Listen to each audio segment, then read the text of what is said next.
Olá, eu sou Valdir Sternagel e esse é o podcast Entre Linhas, um podcast de encontros, conversas e orações. Seja bem-vindo e seja bem-vinda ao ano de 2024, que começou já faz um tempo, e chegou a hora de voltar com os podcasts depois de um intervalo.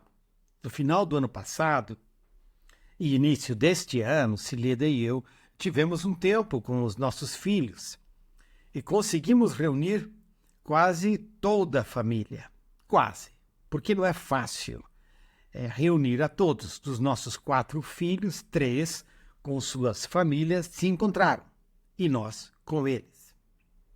O que realmente celebramos nesse encontro foi que pela primeira vez os nossos netos, todos eles estiveram juntos. Nós temos 7 netos e eles nunca haviam se encontrado, todos juntos. Foi uma bagunça. E é claro, tiramos foto. E me impactou, por assim dizer, os vínculos que se estabelecem com rapidez e que, de repente, o Samuel, que nem convive com os seus primos, começa a dizer: eu quero estar com os meus primos. Graças a Deus pela família. Mas agora estamos de volta à nossa casa e é sempre muito bom voltar à casa. Estamos de volta à nossa casa depois de termos passado mais de um mês com a nossa família nos Estados Unidos. Ao voltarmos para o podcast, nos damos conta que temos também uma outra família, que é a família do povo de Deus. É a família de fé. E agradecemos pela vida de cada uma, também de vocês que nos acompanham no Entre Linhas. Por isso, sejam bem-vindos para os nossos podcasts de 2024. Algo que eu estou fazendo, ou quem sabe eu devia dizer procurando fazer, nestes últimos meses, de fato, é reescrever um livro que eu tinha escrito faz mais de 20 anos. Na época, eu escrevi esse livro ligeiro, rápido, e agora estou procurando fazê-lo com um pouco mais de tempo, um pouco mais de profundidade. O livro tem o título Fazendo Teologia de Olho na Maria, e faz parte, aliás, é um livro parceiro com outro livro que recém publiquei, intitulado Fazendo Teologia de Olho na Criança. Reescrever um livro, 20 anos depois, é uma aventura, mas uma aventura na qual a gente também percebe o quanto a gente muda, né, no decorrer dos anos, o nosso jeito de olhar, de conversar, de encontrar o texto bíblico, vão mudando, graças a Deus, porque Deus vai falando com cada um de nós nos diferentes momentos e nos diferentes capítulos da nossa vida. Fazer teologia de Olho na Maria me dá a oportunidade de mergulhar um pouco nestes textos que falam dela, que falam da Maria, falam do nascimento de Jesus, falam um pouco da infância dele, reconhecendo que a Maria tem sido bastante esquecida e relegada, né, a um canto, por assim dizer, em minha tradição evangélica. Mas o que estou aprendendo com ela é que ela é uma mulher fantástica que acaba sempre de novo nos levando a encontrar Jesus. Maria é uma mulher que aponta para Jesus e não para ela mesma, como João Batista. João Batista também foi esse que apontou para Jesus. Maria é uma mulher que aponta para Jesus. E ela aprendi com alguém chamado Timothy George, ela é a primeira a quem esse evangelho, esse evangelho de Jesus foi pregado pelo anjo, e é a primeira a anunciá-lo a outros. Maria é mensageira de boas novas. E vale a pena dar uma olhada, por assim dizer, mergulhar nesses textos que falam dela, para que a gente possa encontrá-la e, encontrando a ela, nos permitir sermos orientados, dirigidos a encontrar a Jesus. Nesses próximos podcasts, vou compartilhar um pouco dessas minhas experiências com esses escritos e falar um pouco de como chegamos a eles e de como os diferentes evangelistas olham para Maria e olham para Maria com gratidão, pelo que sabemos acerca do nascimento, do anúncio do nascimento de Jesus e de sua infância. É interessante como os evangelhos foram escritos. Eles partem do fim e não do início, por assim dizer, da vida de Jesus. Ou seja, os eventos centrais para todos e em todos os 4 evangelhos são a crucificação de Jesus e a sua ressurreição. Esses são os fundamentos não apenas os fundamentos dos escritos evangélicos, mas eles são os fundamentos da nossa fé. Paulo fala sobre isso, quando Paulo afirma em 1 Coríntios 15, aí os versículos 3 e 4, que ele passa adiante, o que ele recebeu. Que Cristo Jesus foi o Cristo crucificado e o Cristo ressurreto. É, portanto, em torno ao Jesus crucificado e ressurreto que nasce a primeira comunidade de fé. Essa primeira comunidade de fé, da qual o início do livro de Atos fala. Uma comunidade que lá nos seus inícios ainda está à espera do Espírito Santo e que especialmente depois do Espírito Santo, da descida do Espírito Santo, depois de Pentecostes, ela é uma comunidade que vai ganhar mundo. Vai ganhar mundo. E ao olharmos para, por exemplo, a pregação de Pedro, por ocasião de Pentecostes, essa mensagem, ela está assentada, ela está enraizada em Cristo Jesus, crucificado, ressurreto. Mas essa comunidade que foi surgindo, foi crescendo em torno a essa mensagem de Deus, através de Jesus, o Cristo crucificado e ressurreto, essa comunidade queria e até precisava saber um pouco mais de Jesus. Quem ele era, de onde ele tinha vindo, o que ele tinha feito, como ele tinha vivido, e as histórias começaram a se espalhar.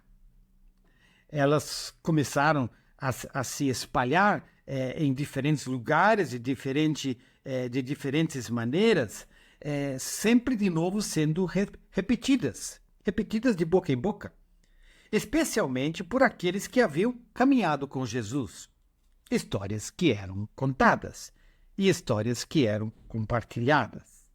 Passo a passo, os relatos foram juntados e nasce o primeiro evangelho que nos ensinam os estudiosos foi o de Marcos.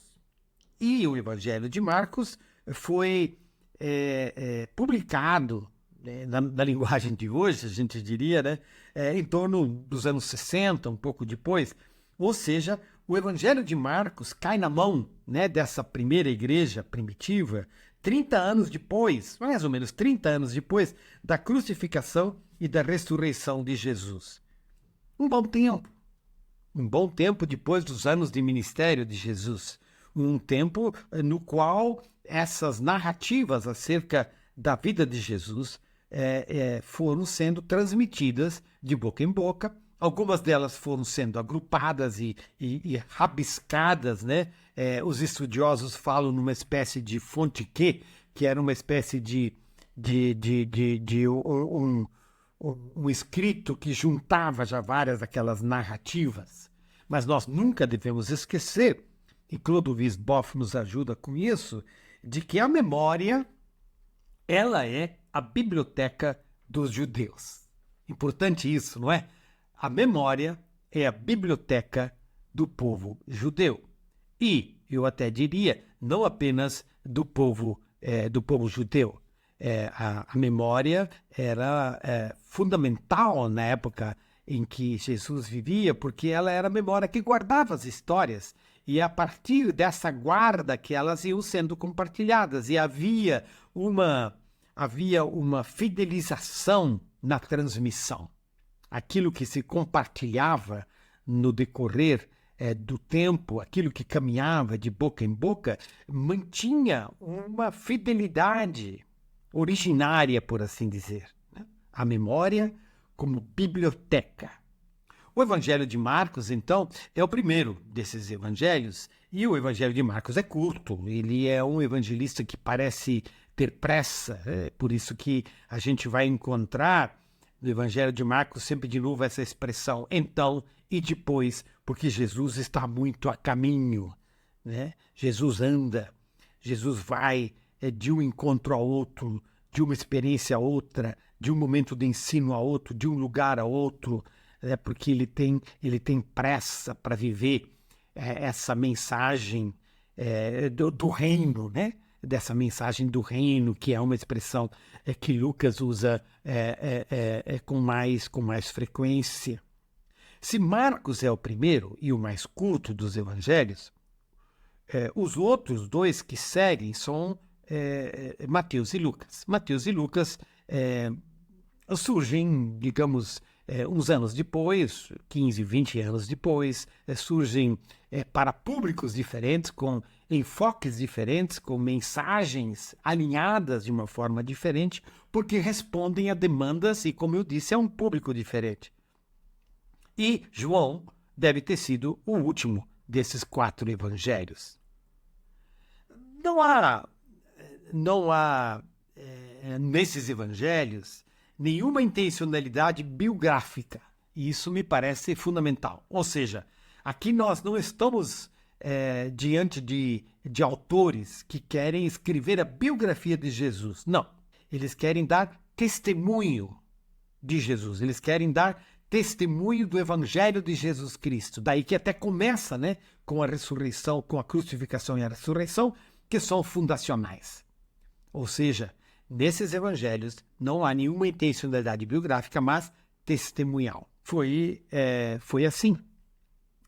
E então que depois de passar pela cruz e ressurreição, passar pela vida ministerial de Jesus, né, que vai nascendo essa outra pergunta e ela vai crescendo e ficando forte, né, dizendo, mas de onde que ele veio? A gente já sabe aonde ele exerceu o ministério. Na Galileia, a gente já tem uma narrativa de muitas histórias, experiências, encontros, da mensagem do Evangelho. A gente sabe, a gente partiu da cruz e ressurreição e chegou a essa vida ministerial de Jesus e essa inter-relação íntima, né, entre ministério e crucificação e ressurreição. Mas quem era esse Jesus?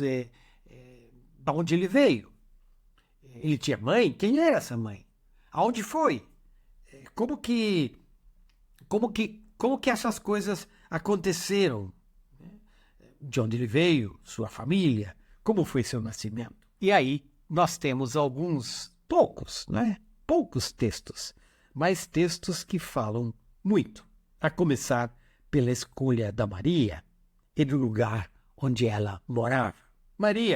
Maria, essa jovem adolescente jovem, que, de novo, os pesquisadores nos dizem que a gente não sabe direito quantos anos ela tinha quando ela teve essa experiência com a visitação, né, do anjo.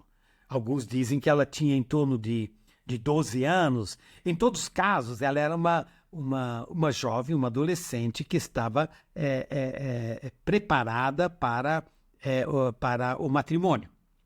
Ela estava no processo de preparação para o matrimônio e isso acontecia depois que a menina virava moça, não é? Depois que o processo menstrual havia se instalado, né? Ela começava sendo preparada para o matrimônio, que no caso dela, ela já tinha né, um esposo o escolhido, né, o candidato à esposa escolhido, e estava esperando esse período entre ser prometida e ser casada, que digamos que levava aí mais ou menos um ano, onde ela ainda estava na sua casa e onde ela e José não mantinham relações sexuais. E assim, eu vou já entrando um pouco nessa história de Maria, da qual eu de fato não quero entrar muito hoje, mas sim no próximo podcast. Ao os evangelistas nos deixarem saber, né, e juntarem as suas narrativas em torno à promessa do nascimento de Jesus, do seu próprio nascimento, eles estão querendo dizer de novo que Deus estava fazendo algo novo. E ele faz esse algo novo de uma forma absolutamente nova. Deus estava fazendo algo novo, e isso significava que ele havia decidido, né, por assim dizer, no coração da Trindade, uma decisão havia sido tomada. Deus escolheu vir morar entre nós. E ele o fez da forma mais radical e da forma mais humana e da forma mais inteira possível. Ele o fez através de uma gravidez, ele o fez através de um nascimento, ele o fez através de uma infância, ele o fez através de uma vida ministerial, e ele o fez através da morte na cruz. Deus decide fazer algo novo, e esse algo novo que Deus decide fazer significa que ele vem morar entre nós. E morando entre nós, ele torna visível marcas da sua própria identidade. Ele torna visível sinais de quem ele é, de como ele se relaciona com as pessoas e de como ele intervém na nossa realidade, na nossa vida, para dar significado a ela e para transformar a nossa vida para que ela seja uma vida vivida nos caminhos do reino de Deus. O que é fantástico nessa escolha de Deus em vir morar entre nós é o jeito através do qual ele faz essa escolha. Ele escolhe Maria, uma mulher simples, uma jovem de Nazaré. Nazaré, essa pequena vila em torno de 200, 400 pessoas, uma vila que não era profundamente conhecida, uma vila do interior, por assim dizer, uma pequena, pobre vila do interior, na qual vivia Maria, e é ela a escolhida de Deus. Deus faz algo absolutamente novo e o faz de uma maneira absolutamente surpreendente. Ele escolhe Maria para ser a mãe daquele que seria o Filho do Altíssimo a viver entre nós. Deus age assim. Deus age assim. Deus se encarna e nos convida a participar nos caminhos do reino de Deus. Isso nem sempre é fácil, como vemos na vida da Maria. Mas quando ele fala, quando o Espírito de Deus, quando o anjo fala com a Maria, o que aconteceria com ela? Ela acaba respondendo: que aconteça comigo, que aconteça comigo. E assim, ela é aquela serva que se dispõe a ser instrumento de Deus para dar a luz ao Filho do Altíssimo, como diz o anjo. E assim, ela aponta para Jesus. E assim, Deus nos convida até hoje para fazer parte dessa sua história, que é transformadora, que é restauradora, que é salvadora, porque é nele, em Jesus, que nós temos vida e vida em abundância. Nos vemos em breve. Paz.